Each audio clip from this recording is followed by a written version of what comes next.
Hi, I would like to talk today with you and share how to love yourself a little bit more.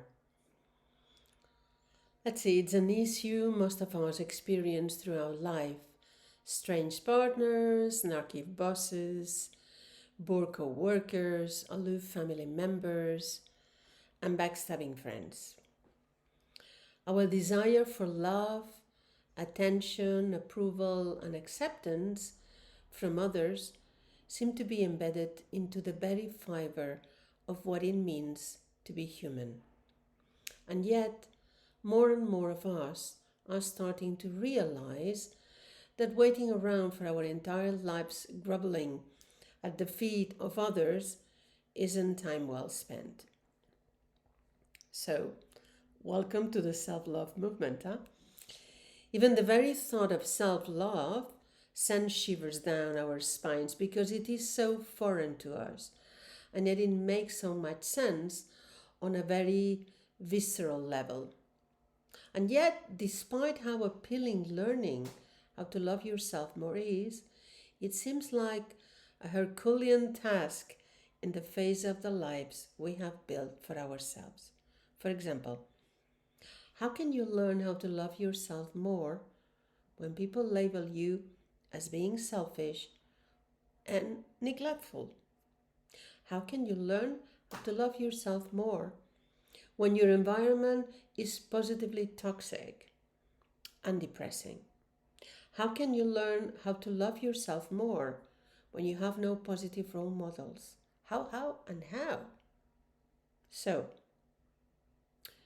what is self love? Self love is complete forgiveness, acceptance, and respect for who you are deep down, all your beautiful and hideous parts included. When you love yourself, you take care of yourself, you honor your limitations, you listen to your needs, and you respect your dreams enough to act on them.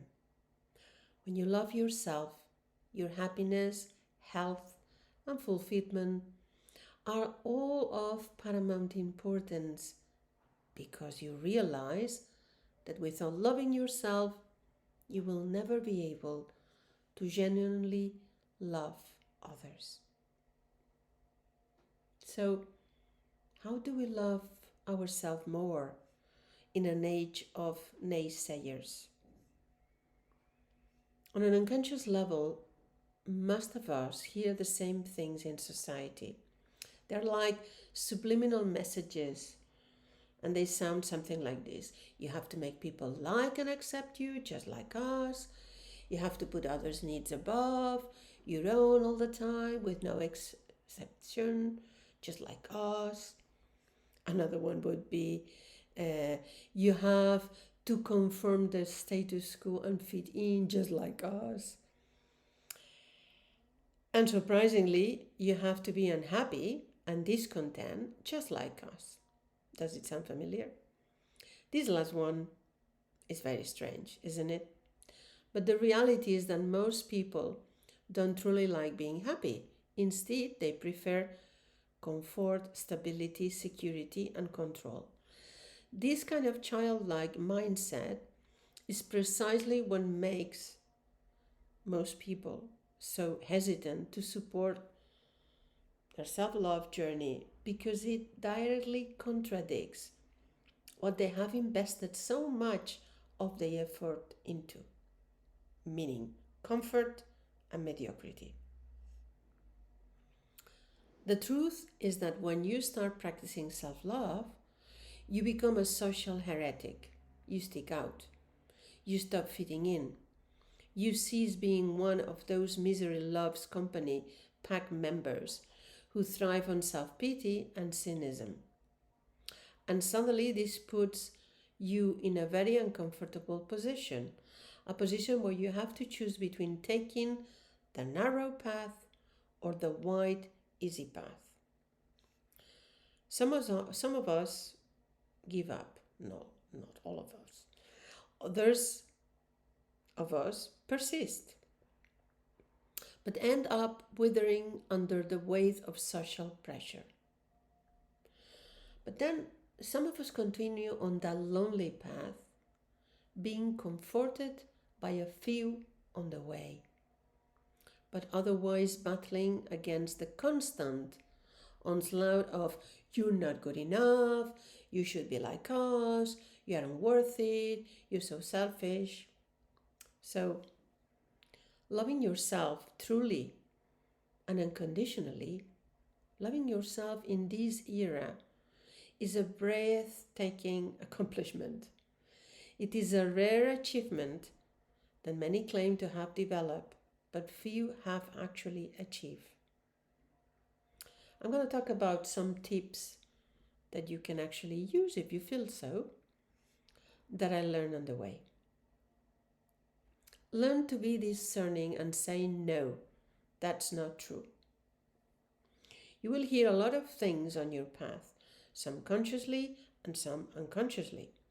You will be told that your body isn't slim enough, your face isn't pretty enough, your personality isn't charming enough, making mistakes isn't acceptable, taking care of your needs is selfish, and blah blah blah.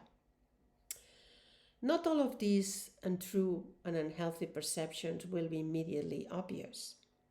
Some of them will creep into your mind and belief system, polluting, being toxic about your self-perception. In fact, many of these toxic perceptions probably they're there already.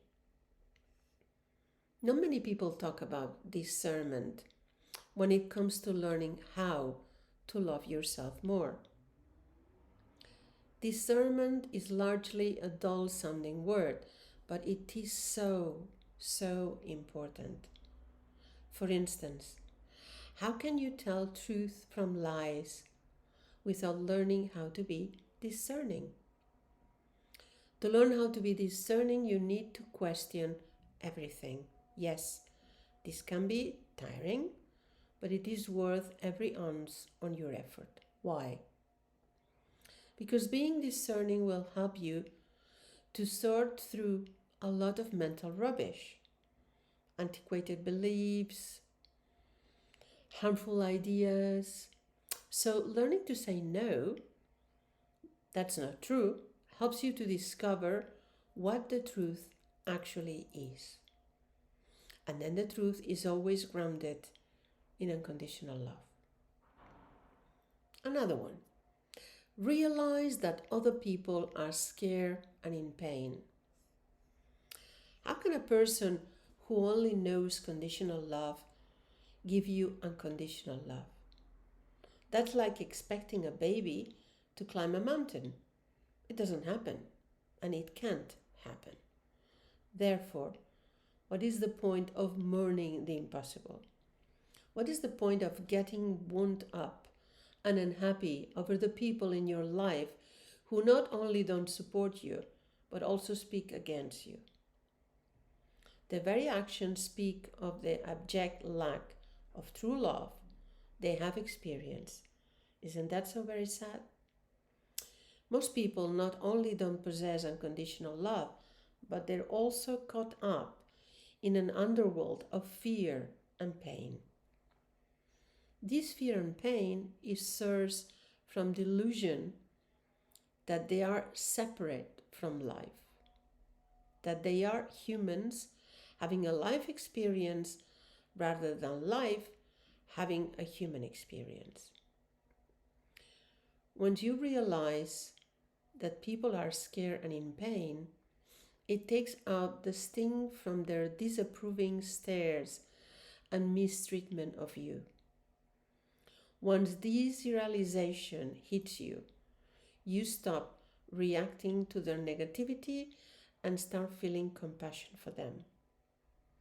And it is this precise compassion that befuddles them and sometimes is enough to motivate them to try the same path. Number 3, realize that how other people treat you is a reflection of how they treat themselves.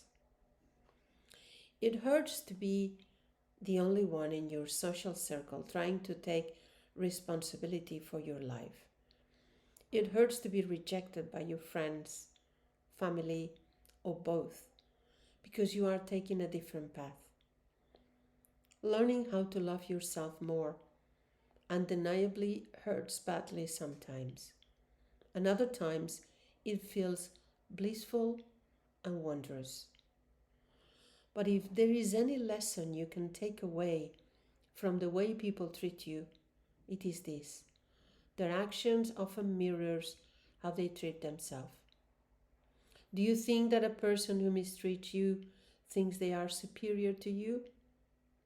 That is illogical, commonplace in reasoning. More often than not, the answer is no. They mistreat you because they are threatened by you in some way, shape, or form. Unless they are clinical narcissist or psychopath, most people are deeply insecure and fearful. The more you go against the grain, the more threatening you become to them. Understand this, and your path will become much clearer.